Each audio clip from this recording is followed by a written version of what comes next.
الحمد لله الحمد لله رب العالمين الرحمن الرحيم مالك يوم الدين والصلاة والسلام على أفضل الأنبياء والمرسلين نبينا محمد وآله الطاهرين وأصحابه غر الميامين ومن تبعهم بإحسان إلى يوم الدين.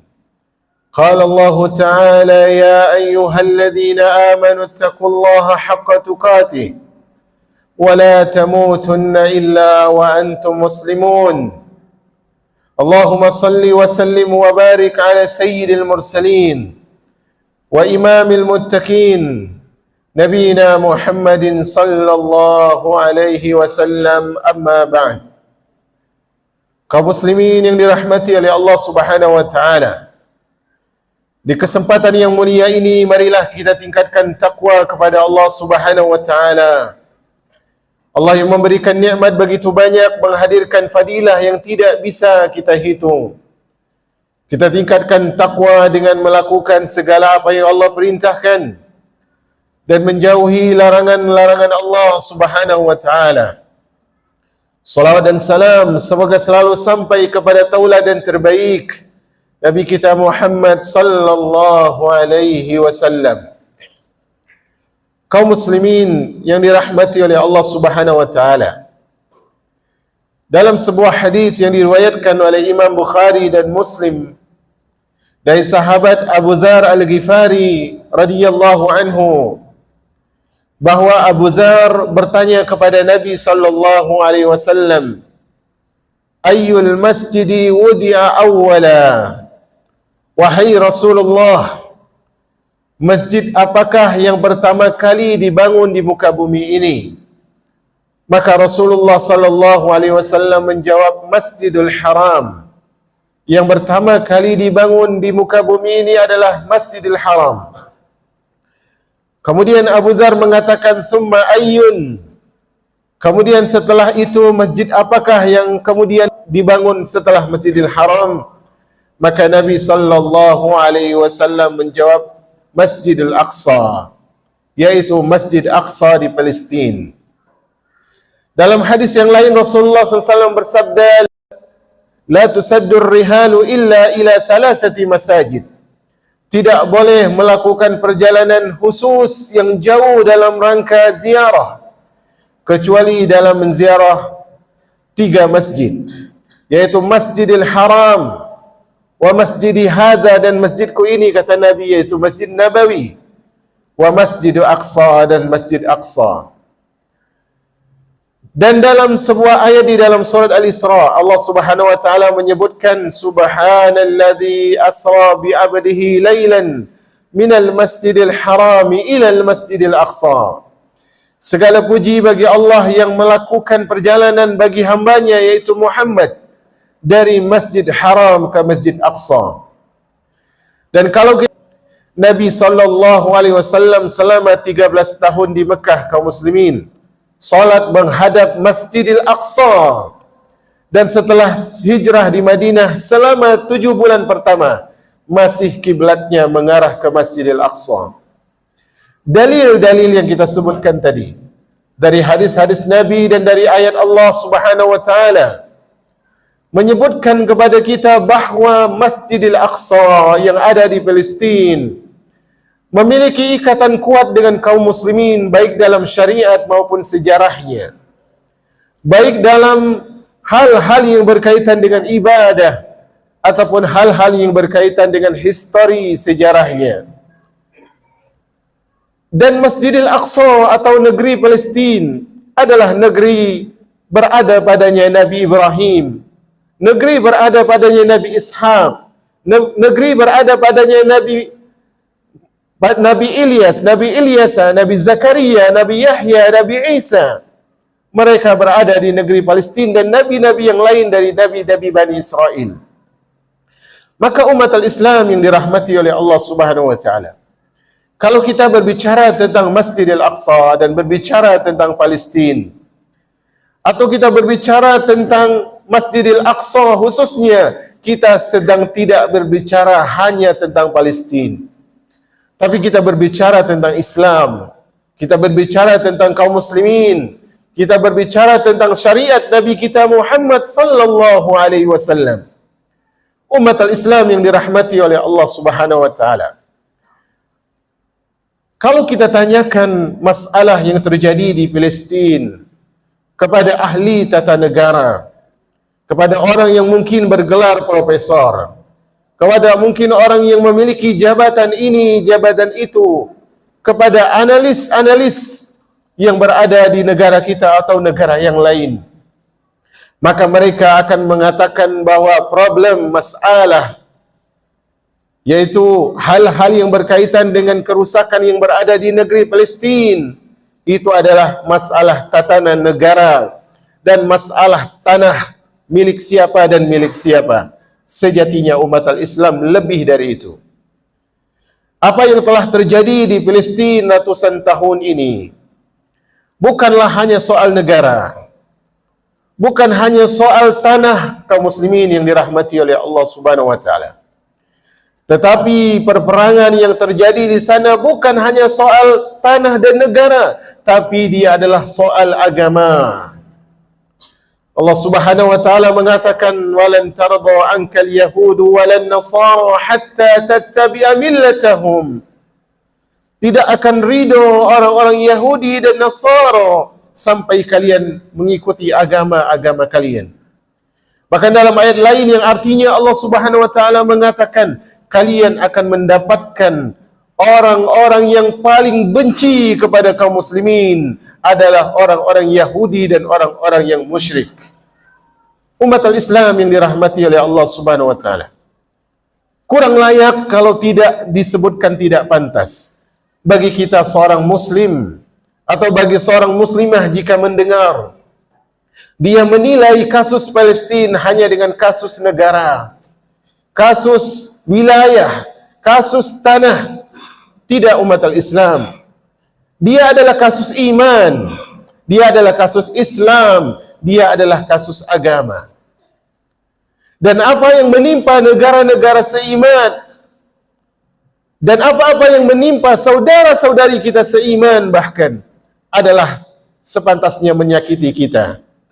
Bukankah Nabi SAW bersabda, "Masalul mu'min fi tawadhihim wa tarahumihim wa ta'atufihim kamathali jasadil wahid idza istaka minha 'udwun tada'a sa'irul jasadi bis-saharati wal humma." Kata Nabi SAW, perumpamaan seorang muslim dengan muslim yang lain, tidak peduli dari negara manakah dia, tidak peduli dari bangsa manakah mereka, tidak peduli dari suku apapun mereka. Perumpamaan muslim dengan muslim yang satu, kata Nabi, di dalam kecintaan mereka, di dalam kasih dan sayang mereka, bagaikan satu jasad yang utuh. Kalau satu saja bagian tubuh itu merasakan sakit, maka bagian tubuh yang lain akan begadang, susah tidur, dan akan merasakan demam. Kita memang tidak punya hubungan darah dengan kaum muslimin di Palestina, umat al-Islam. Kita memang tidak punya hubungan keluarga dengan mereka. Paspor kita, KTP kita tidak sama dengan mereka, tapi mereka muslim.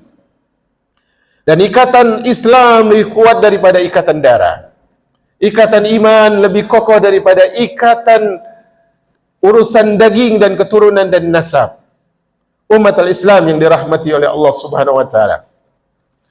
Kalau kita lihat dunia saat ini, umat al-Islam, kalau kita lihat masalah yang terjadi antara Ukraina dan Rusia, kita akan dapatkan negara-negara yang superpower, negara-negara yang adidaya, yang mereka mengatakan bahwa Rusia yang menyerang, Rusia yang beberapa bulan terakhir ini menyerang Ukraina adalah negara yang melanggar HAM. Tapi bagaimana dengan Palestina yang ratusan tahun terjajah di penjara yang terbesar? Mereka tidak terkurung di sel-sel besi, umat al-Islam, tapi mereka terkurung di tanah mereka, tersakiti, teraniaya, terbunuh di negara mereka. Manakah kata HAM ini untuk Palestina? Manakah kata HAM yang digembor-gemborkan oleh orang-orang barat, oleh orang-orang yang mengaku adil, oleh orang-orang yang mengaku tahu hak asasi manusia. Ketika jajahan tersebut, aniaya tersebut ditujukan kepada kaum muslimin, jangan berharap pertolongan dari negara-negara seperti Amerika untuk menolong kaum muslimin. Jangan pula minta tolong seperti Inggris dan Prancis untuk menolong Palestina. Hal ini adalah hal yang berat untuk dilakukan oleh mereka umat al-Islam. Maka siapakah yang menolong kita umat al-Islam? Mungkin kita tidak mampu berjihad saat ini di sana.